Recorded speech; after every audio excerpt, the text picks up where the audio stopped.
Can you please post my own story as hidden identity? I am a woman who is aged 40. Currently, I am residing in a foreign country. Me, my husband, and our kids, we are currently living in a foreign country where we have 2 properties and several businesses. But things were not always like this. We used to be poor people. We were actually so poor, my brother, that if you were to go back in the past and look at how much poor we were, you would feel so sorry for us.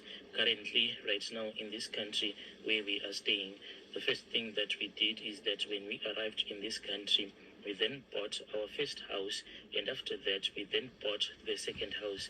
But the papers for that house is still being processed, so this house is still in the hands of our lawyers. And we have some lodges. These lodges, we have them back home. We have those guest houses that are in operation back home in our country. My husband, he has some trucks as well. We used to suffer a lot back in those days.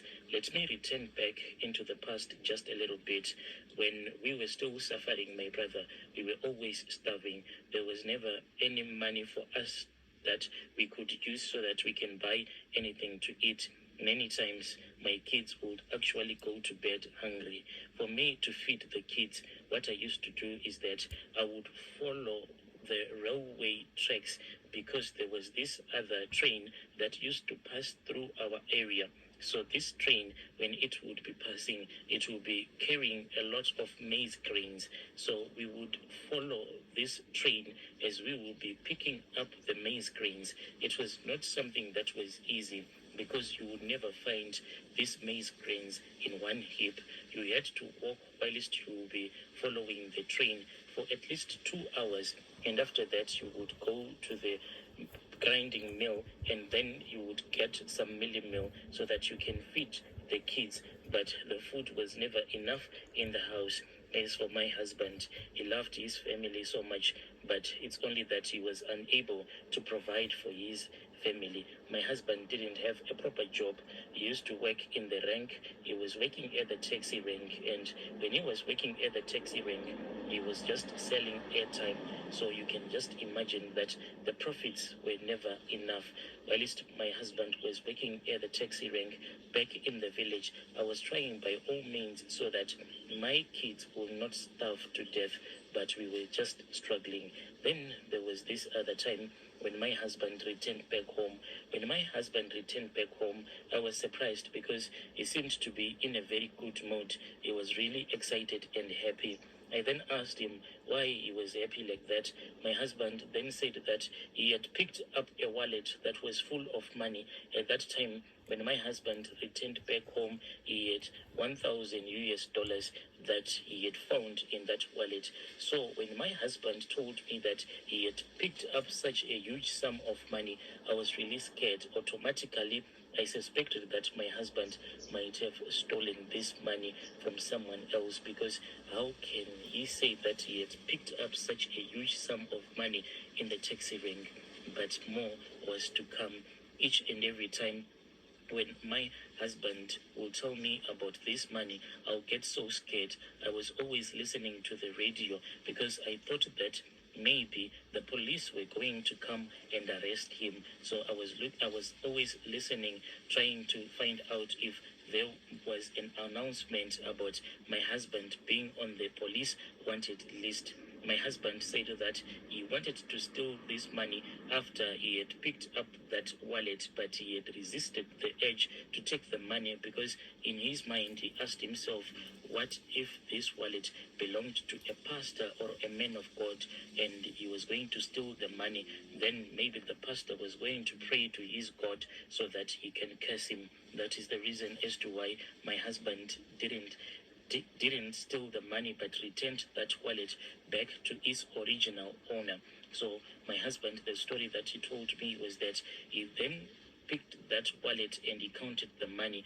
After counting the money, he started going around the taxi rank whilst he was looking for the owner of that wallet, because inside this wallet there was an ID card. So he was holding that ID card whilst he was looking for that owner who had dropped his wallet. That was when he came across that man, whom at first we thought that was an angel of God that had been sent to us, but later on we found out that this man, he was just a ritualist, him and his family.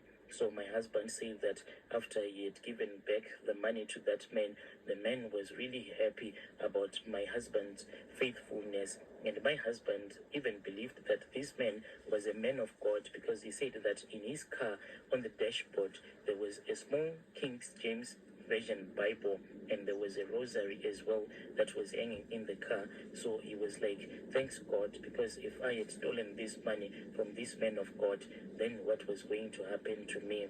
So after my husband had returned back the money, then that man who was the ritualist gave back the money to my husband, and he said that for your faithfulness, I am going to give you this money, because if you wanted, you could have run away with this money and there was no way I was going to find you.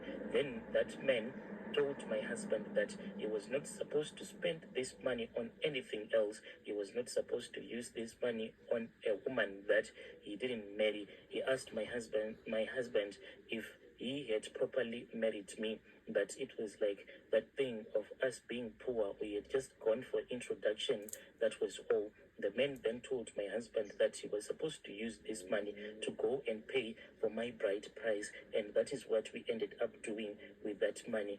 After we had done that, we returned back home, back to our poverty, and we were like regretting as to why we had used all of that money to pay for my bride price. Now we were suffering. One day, that was when that man called my husband. He called my husband and he told my husband that my husband was supposed to return back to the city because he wanted to have a meeting with my husband. And that man said that, I want you to bring your family, your wife included. And my husband said, I want to bring her so that you can meet her. But the problem is that I only have money that is enough. There's a simple rice hack anyone can use to dissolve their belly fat almost overnight. Did you know? But the problem is that I only have money that is enough to pay for one person's bus ticket traveling from the village going to the capital city. That man then said, it is fine. All that I want you to do is that listen to me and listen to me properly. Once you have gotten onto the bus, use that money to pay for the ticket.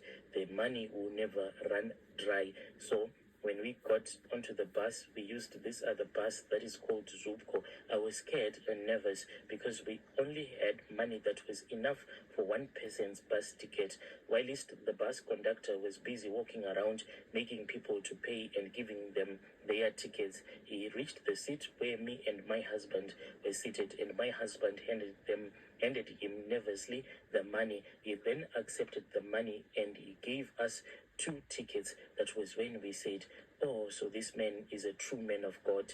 We arrived in the city. He came and he picked us up. After he had picked us up, he then went with us to his house. It was such a marvelous house, a beautiful one. When we arrived at his house, we were given a place to stay at the guest area in his house. We stayed there, my brother. Anything that we wanted to eat, we ate. We ate, my brother, until we felt like vomiting, because we had never seen such a huge amount of food in our life. So we wanted to eat like no man's business. Then that man one day called my husband. This was after they had introduced us to this soft life. So we then went for this meeting that they had called us to be in attendance. When we went to that meeting, that was when they revealed the fact that they were actually ritualists. All of their money, it was magic money. Then that man asked my husband if he was willing to join in that club. My husband looked at me and I looked at him, and we both nodded in agreement. We wanted to be a part of this soft life. Poverty is not nice, my brother. Back in the village, what we used to do is that I would go into the forest and I would look for this other particular vegetable that is called munyove. It is a herb that grows in the forest and it is very bitter to taste. And since I was really struggling, that is all that I could cook for my kids. So whilst we were seated there, That was the only thing that I kept on thinking about. I said that this is an opportunity of a lifetime. If we are going to say that no, we do not want to be part of your club, then it means that we are going to return back to the village, and it means that I will have to continue following the train, whilst I will be picking up the grains of maize one by one so that I can feed my kids. And I was tired of it. This soft life was just nice, to wake up and eat good food, because at that place what would happen is that we would wake up early in the morning and we would eat some cereals. After that, there would be a table that would be set for us, a table that had food that was fit for a king. This was just too much for me. I didn't want anything else but this soft life, and I was already a part of it. Both me and my husband, we agreed. That was when we were taken to the healer, and the healer asked us if we wanted the tokoloshi that he was about to give us, and we both nodded in agreement.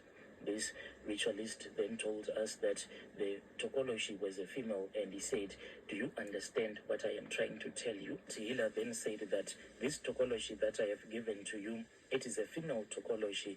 Therefore, do you understand what I am trying to tell you when I am saying that the tokoloshi that I have given you, it is a female tokoloshi? Me and my husband, we were confused because we didn't know anything about tokoloshis. Then that healer taught us everything that we were supposed to know. He said that since this is a female tokoloshi, you are supposed to give it one amongst your relative, a male, so that it can claim that man to be its own husband, so that it can never stress you out.